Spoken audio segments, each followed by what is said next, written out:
Le docteur Serge Rafal est avec nous en studio, comme tous les matins. Bonjour Serge. Bonjour Ilana. Ce matin, vous souhaitiez nous parler d'une pathologie peu connue, sauf de ceux qui en souffrent et dont le nom évoque les symptômes, le fameux SJSR, le syndrome des jambes sans repos. En effet, Ilana, je voulais vous parler de ce trouble sensitivo-moteur caractérisé par une envie irrésistible de bouger généralement les jambes et parfois d'autres parties du corps comme les bras. Ce besoin de bouger s'accompagne habituellement de troubles sensoriels qui vont d'un simple inconfort à une véritable douleur au niveau des zones touchées.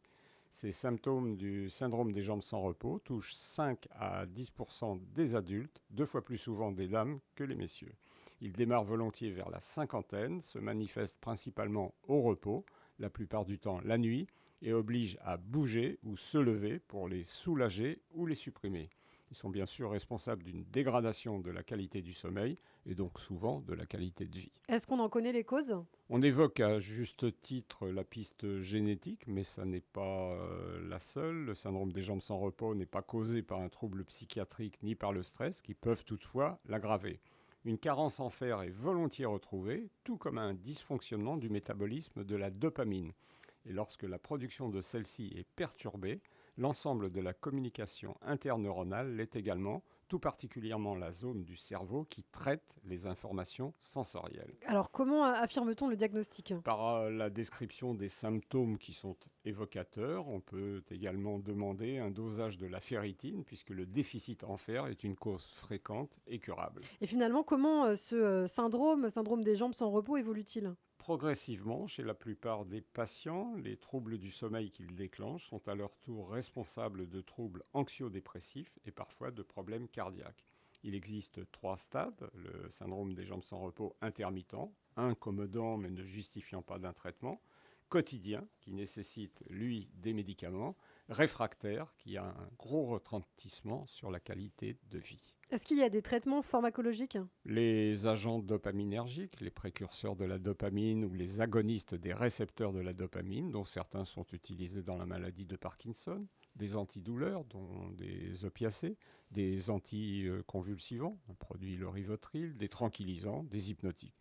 Tous ces médicaments soulagent uniquement les symptômes, aident à un meilleur sommeil, mais n'ont pas d'effet véritablement curatif sur le syndrome proprement dit. Et est-ce que peuvent aider des vitamines ou des oligo-éléments ? Le fer, le magnésium, dont la carence aggrave les symptômes, le cuivre, le zinc méritent d'être proposés, tout comme les vitamines du groupe B et la vitamine C. Et d'autres compléments naturels ? J'insisterai sur le pois mascate ou mucuna pruriens, très prescrit en médecine ayurvédique, et la tyrosine, un des acides aminés précurseurs de la dopamine.